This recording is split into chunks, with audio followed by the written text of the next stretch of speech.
Los guantes están hechos de una variedad de materiales, por ejemplo, vinilo, nitrilo, látex y vienen en una variedad de tamaños.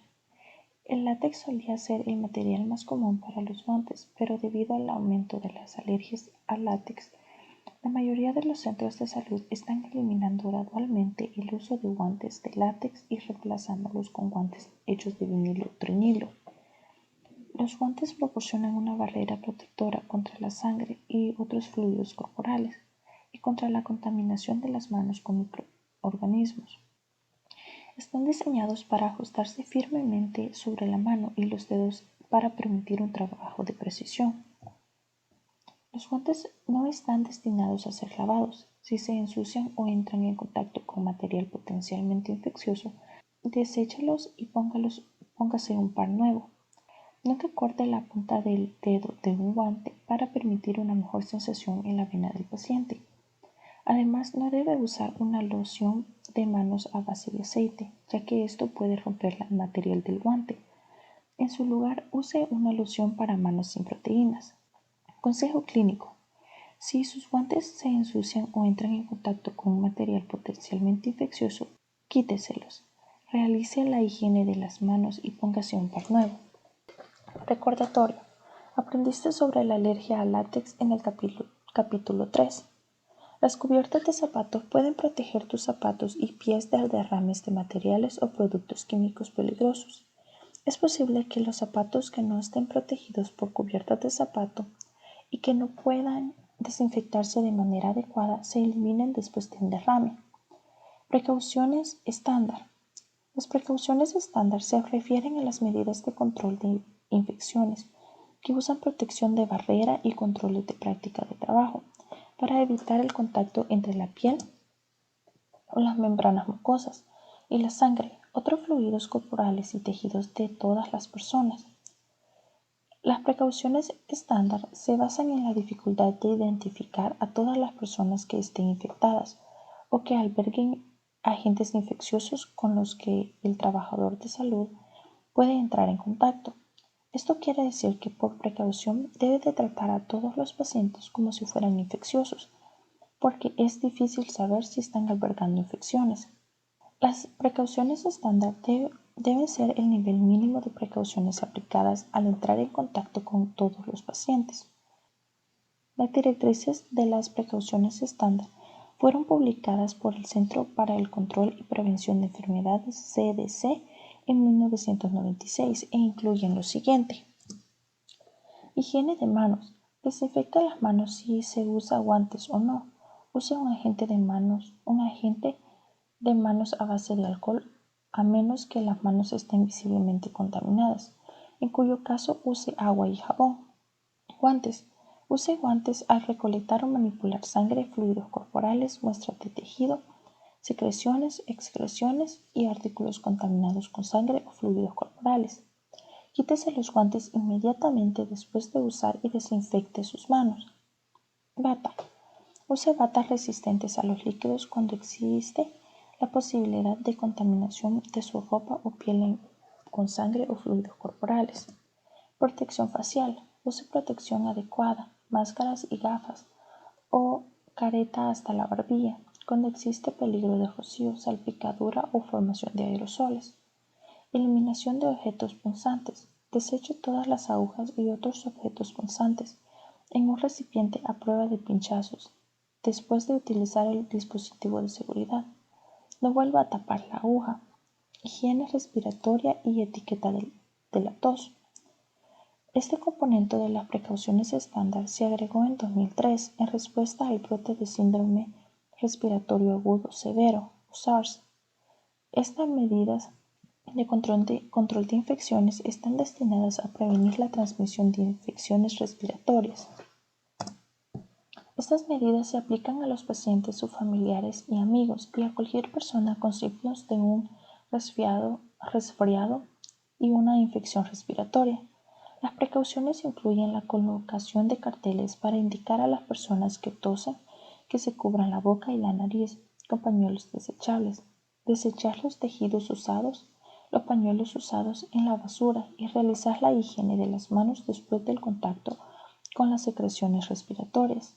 También debe haber un suministro de pañuelos y gel de manos a base de alcohol disponibles para estos pacientes, y a las personas que tosen se les debe pedir que usen una máscara quirúrgica y se separen de otros pacientes en la sala de espera si es posible.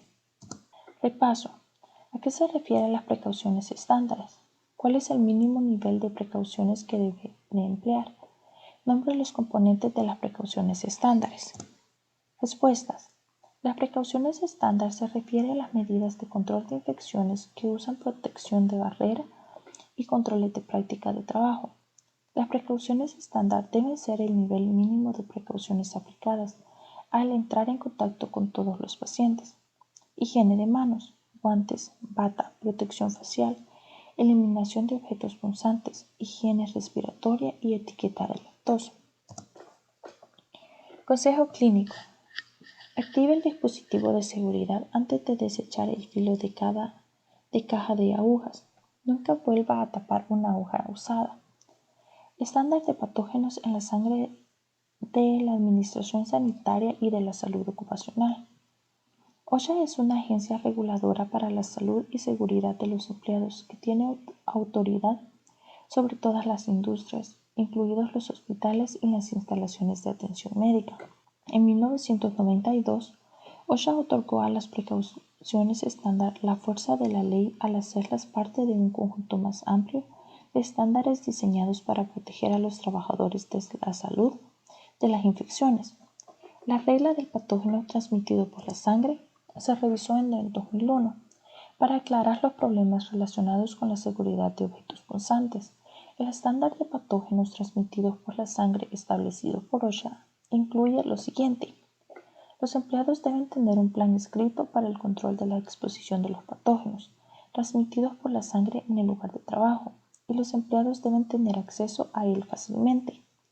Los empleados deben proporcionar el EPP adecuado a los empleados sin cargo, capacitar a los empleados en el uso del EPP y exigir a los empleados que lo usen.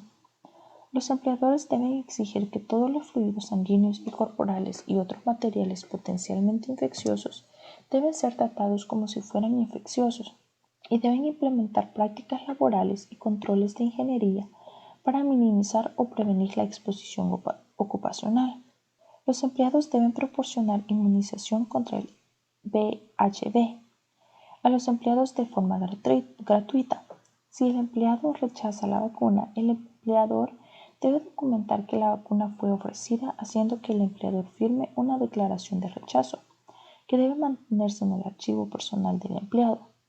Los empleadores deben proporcionar seguimientos médicos gratuitos a los empleados en caso de exposición accidental. Los empleadores deben proporcionar educación y seguridad, capacitación para empleados al momento de la contratación y anualmente a partir de entonces. Los empleadores deben proporcionar capacitación adicional, educación y política de contención para el Laboratorio de Investigación del Virus de la Inmunodeficiencia Humana, VIH y VHV. Todos los materiales biopeligrosos deben identificarse adecuadamente con una etiqueta de riesgo biológico o un sistema codificado por color, y deben estar contenidos para evitar fugas. Los desechos médicos regulados deben desecharse en recipientes apropiados, por ejemplo, objetos punzantes y agujas en recipientes resistentes a los pinchazos y a prueba de fugas. Los empleados deben proporcionar un cronograma de limpieza por escrito, incluido un procedimiento sobre cómo limpiar la sangre y otros materiales potencialmente infecciosos y el tipo de desinfectante que se utilizará. Los empleados deben llevar a cabo protocolos de desinfección diarios y, según sea necesario, en encimeras y espacios de trabajo, por ejemplo, desinfección con cloro. Los empleadores deben mantener registros sobre exposición ocupacional y sesiones de capacitación a empleados. Seguir estos estándares obligatorios reduce significativamente la probabilidad de infección. Todas las muestras deben manipularse como si tuvieran patógenos transmitidos por la sangre. Esta es la mejor forma de garantizar su seguridad y la de los demás en el lugar de trabajo. Todos los tubos deben colocarse en una bolsa de riesgo biológico después del llenado y la bolsa debe sellarse antes del transporte. ¿Cómo ponerse y quitarse el equipo de protección personal? El orden en el que se pone y se quita el EPP se elige para garantizar que no contamine su piel o ropa con agentes infecciosos. Los procedimientos de ponerse y quitarse el EPP se ilustran en los procedimientos 4.2 y 4.3. Procedimiento: colocación de equipo de protección personal. Realice la higiene de manos antes de ponerse el EPP. Póngase la bata. Ate la bata a la espalda. 2. Póngase la máscara, el respirador y las gafas o el protector de cara. Asegúrese las correas de las máscaras. Ajuste la banda de metal sobre el puente de su nariz. Si se pone un respirador, asegúrese la banda elástica en el medio de la cabeza y el cuello. Ajuste la banda de metal sobre el puente de su nariz. Realice una verificación de ajuste. Póngase gafas o una careta. Ajuste un diadema de careta para un ajuste firme y cómodo. 3. Póngase los guantes. Apriete los guantes con fuerza y estire los extremos de los guantes sobre los puños de la bata. Los guantes deben quedar ajustados sobre los puños. Repaso. Nombre los pasos para ponerse una bata. Póngase la bata. Póngase la máscara, el respirador y las gafas o el protector de cara. Póngase los guantes. Procedimiento: eliminación del equipo de protección personal. El orden de eliminación es importante para evitar la contaminación de la piel y la ropa. Excepto por el respirador, su EPP debe retirarse a la puerta, antes de salir de la habitación del paciente o en la antesala. Retire el respirador después de la habitación, después de cerrar la puerta para evitar la transmisión por aire. 1. Quítese la bata y los guantes. Es probable que estos sean los elementos más frecuentemente contaminados, por lo que se eliminan primero. Si la bata tiene corbatas, asegúrese de desatarlo antes de quitarlo. Comience a quitarlo pelando sobre sus brazos, girando las mangas al revés a medida que se avanza. Antes de completar la eliminación de la bata, comenzar a quitarse los guantes. Agarre el puño de uno de los guantes con la mano opuesta. Despegarlo de las manos, volteando al revés a medida que avanza. Repita para el otro guante, agarrándolo no con la mano desnuda, sino con la tela de la bata. De esta manera sus manos no tocan las superficies externas contaminadas ni del guante ni de la bata. Complete la extracción enrollando los guantes y la bata y eliminándolos de acuerdo con la política del hospital. Realice la higiene de manos. Quítese las gafas o el protector facial. El exterior de las gafas o careta está contaminado. Para retirarlo, manipúlelo con la diadema o las piezas de carpintería limpias. Siga la política de control de infecciones del hospital para la eliminación adecuada. 4. Quítese la máscara o el respirador. El frente de la máscara o respirador está contaminado. Agarre los lazos inferiores o elástico y luego los superiores y retírelos. Siga la política de control de infecciones del hospital para la eliminación adecuada. Realice la higiene de manos nuevamente después de quitarse todo el EPP. Repaso. ¿Por qué es importante el orden en el que se debe quitar el PPE o el EPP? Nombre los pasos para quitarse la bata. El orden de eliminación es importante para evitar la contaminación de la piel y la ropa. 1. Quítese la bata y los guantes. 2. Realice la higiene de las manos. 3. Quítese las gafas o el protector facial. 4. Quítese la máscara o el respirador. 5. Realice la higiene de manos nuevamente después de quitarse todo el EPP. Medidas de control de aislamiento. El aislamiento significa la separación de una fuente de infección de huéspedes susceptibles, rompiendo así la cadena de infección. Las medidas de control de aislamiento pueden usarse para proteger al paciente de agentes infecciosos en el medio ambiente, o pueden ser llevadas por el personal o los visitantes, o pueden usarse para proteger al personal, los visitantes y otros pacientes con ciertas enfermedades y condiciones infecciosas. Dichos pacientes pueden estar en habitaciones privadas con precauciones de aislamiento específicas, por ejemplo, gotas, contacto y en el aire, publicadas fuera de la puerta. En algunos casos, un piso separado de un hospital puede reservarse para pacientes con infecciones que se transmiten por vía aérea y por lo tanto requieren ventilación y manejo de aire especiales. Un ejemplo de esto es la tuberculosis, que requiere aire a presión negativa para que el aire fluya dentro, no fuera, de la unidad. El aire se expulsa directamente al exterior o se recircula mediante filtración HEPA. Pacientes inmunocomprometidos pueden tener una unidad de aislamiento. Esta se denomina entorno protector, PE. Estas unidades están diseñadas para minimizar el riesgo de contraer infecciones fúngicas ambientales, por ejemplo, aspergilosis. Dichos pacientes pueden incluir pacientes que reciben quimioterapia o aquellos que han tenido trasplantes. Las salas de educación física tienen aire filtrado con HEPA y presión de aire positiva. El aire fluye hacia afuera, no hacia adentro, con respecto a las áreas adyacentes. Además, puede haber requisitos especiales para usar guantes, mascarillas y batas cuando se atiende a estos pacientes. Asegúrese de consultar con la política de práctica de control de infecciones en sus instalaciones. Las precauciones de aislamiento se basan en un sistema de 2 niveles. El nivel 1 incluye las precauciones utilizadas para todos los pacientes en el hospital, sin tener en cuenta su diagnóstico o estado de infección. Las precauciones estándares se utilizan para el aislamiento de nivel 1. Las precauciones estándar están destinadas a proteger contra la transmisión de agentes infecciosos por medio de sangre, fluidos corporales, secreciones y excreciones, a través de la exposición a membranas mucosas y superficies cutáneas no intactas, y a través de pinchazos. El propósito de estas precauciones es prevenir la transmisión de patógenos, independientemente del diagnóstico del paciente o del estado de la infección. El aislamiento de nivel 2 utiliza precauciones ampliadas, EP. Este nivel está dirigido a pacientes que se sabe o se sospecha que están infectados con un patógeno altamente transmisible.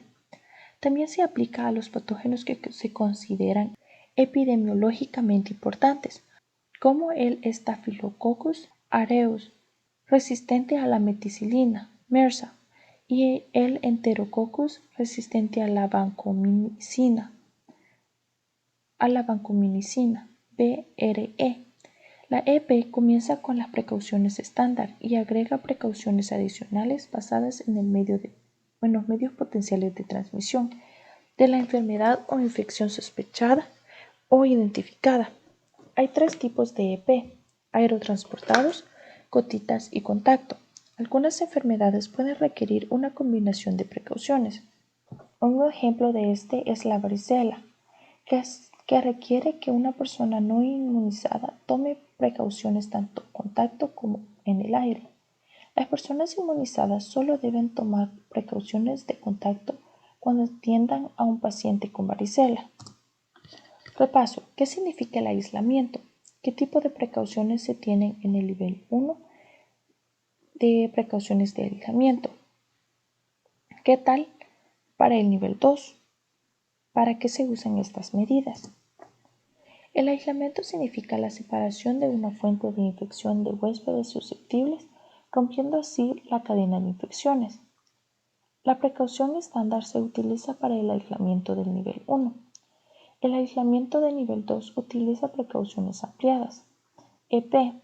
Este nivel está dirigido a pacientes que se sabe o se sospecha de que están infectados con un patógeno altamente transmisible. Precauciones en el aire. Además de las precauciones estándar, las precauciones para el aislamiento de infecciones en el aire se utiliza para pacientes que se sabe que tienen o se sospecha que tienen una enfermedad transmitida por los núcleos de gotitas en el aire. Ejemplos de tales enfermedades puede ser el sarampión, la varicela, incluido el zóster